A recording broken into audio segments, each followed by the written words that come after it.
Finalement, Ariel Chéné, quelle est ta réponse ultime à ceux qui continuent de te traiter de Judas du coupé-décalé? J'ai juste mal pour eux, parce que me traiter de Judas, moi, je prends ça au sens propre du terme, tu vois. Et je suis chrétien, je connais l'histoire de Judas dans la Bible. Et je pense que si on parle de Judas, c'est qu'il y a un Jésus quelque part.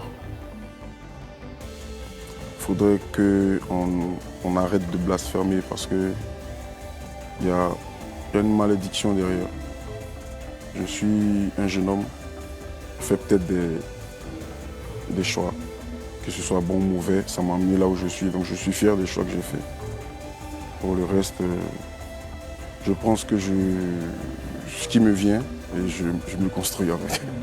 Est-ce que tu comprenais quand même, Ariel, la réaction de DJ Arafat après ton départ de la Eurogang, toi qui étais son préféré, en tout cas en apparence, quand tu es parti de la Eurogang? Oui, franchement, la réaction était normale. Au départ, j'ai compris pourquoi il avait pris comme ça. Tu as fait l'objet d'insultes de tout genre et même aujourd'hui encore, certains continuent de te traiter de tous les noms d'oiseaux sur les réseaux sociaux. Est-ce qu'à un moment donné, tu as voulu, à cause de tout ça, abandonner la musique? Oui, à plusieurs reprises. À plusieurs reprises, j'ai voulu tout lâcher. Pas abandonner la musique, mais vous savez, la musique, l'industrie musicale, on regorge beaucoup d'espace. Donc du coup, si je faisais plus la chanson, peut-être que je serais réalisateur ou un simple arrangeur, mais j'ai vraiment eu envie de tout arrêter. Et qu'est-ce qui te maintenait toujours à flot? Il y a eu mon épouse là, forcément, elle m'a toujours dit vas-y, c'est rien, t'es fort, t'es ci, t'es ça. Elle me remontait toujours, et il y a mon équipe autour qui n'a pas cessé de surtout eux qui me disaient, parle pas, fais ce que tu as fait, fais ta musique, c'est là-bas que tu vas te reconforter. Donc voilà, c'est ce que je faisais. Est-ce qu'à un moment donné, ça ne t'agace pas un peu qu'on parle à tout va de DJ Arafat une fois qu'on doit t'évoquer et qu'on associe incessamment ta carrière à lui? Ça te fatigue pas? Non, ça me fatigue pas. Ça me fatigue vraiment pas. Pourquoi? Parce que je me suis construit à ses côtés, donc je pense que c'est normal que ça te poursuive. C'est normal que ça me poursuive, ouais. Tu te rappelles de ta dernière conversation avec lui? C'était quand et qu'est-ce que vous vous êtes dit? Est-ce que tu t'en rappelles? Ouais, je me rappelle, il me disait qu'il était fier, contrairement à tout ce qui se passe sur les réseaux. Il était obligé de continuer certaines choses, mais dans le background, quand il voit mon évolution depuis que je suis parti, il est fier. Le plus dur pour toi, c'est quoi, maintenant qu'il n'est plus là?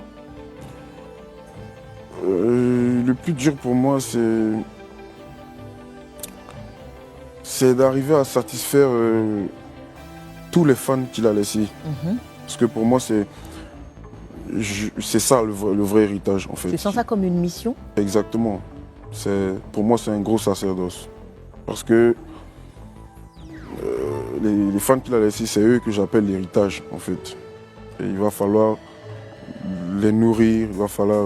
musicalement. Voilà, musicalement. Il va falloir...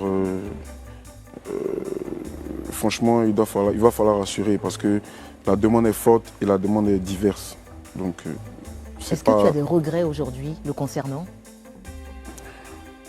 Franchement, pour dire vrai, je regrette qu'on se soit pris la tête pour un gros malentendu. Parce que beaucoup de personnes se sont servies de ça pour mettre l'huile sur le feu.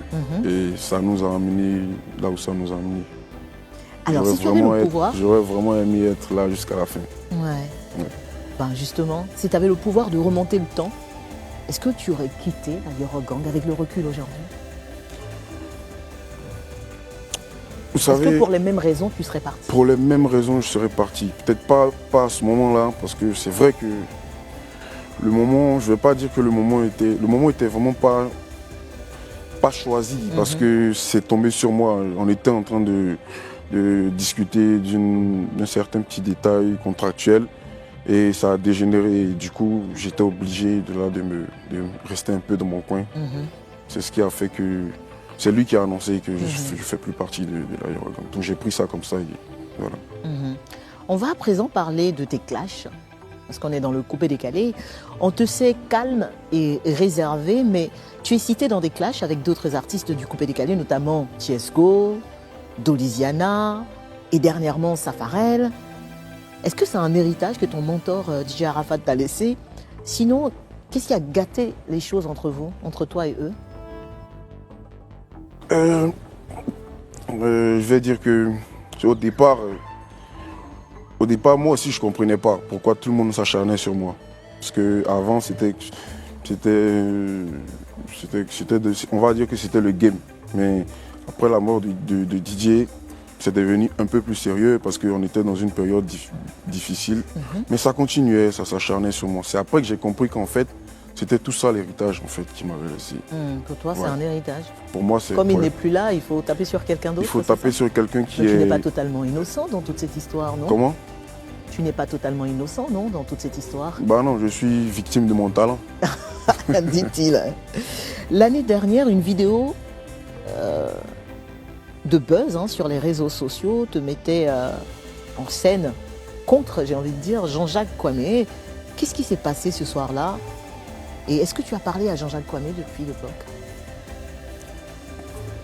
Depuis ce temps, on ne s'est pas parlé physiquement. Mais j'ai envoyé un message pour lui dire que je m'excusais pour ma sortie. Qu'est-ce qui s'est passé? En réalité, j'étais allé pour l'anniversaire de Mollard.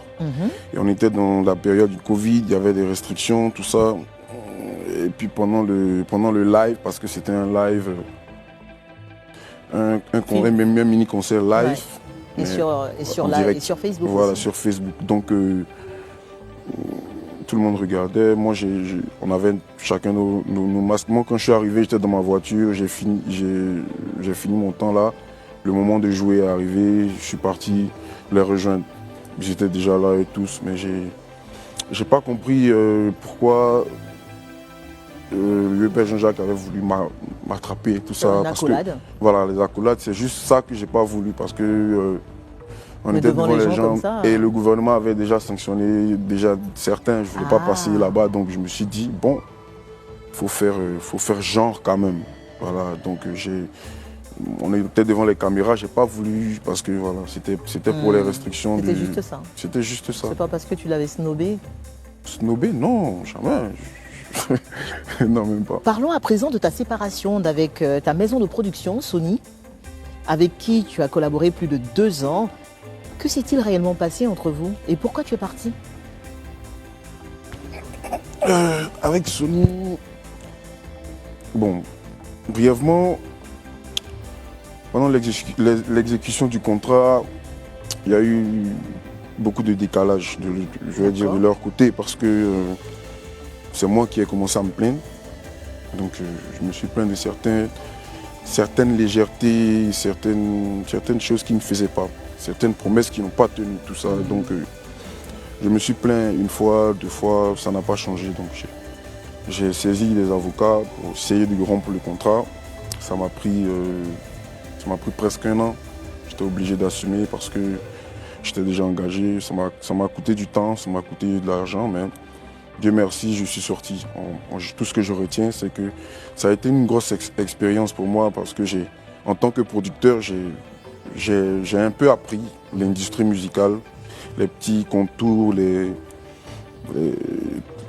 ce qui est bon, ce qui n'est pas bon, tu vois. Donc du coup, je prends ça comme une expérience. Qu'elle soit bonne ou mauvaise, pour moi, j'ai pas perdu, j'ai appris. Donc au jour d'aujourd'hui, je suis revenu en indépendant comme j'étais avant avec mon label Ice Record, avec lequel j'ai signé. Donc voilà, les choses se passent super bien.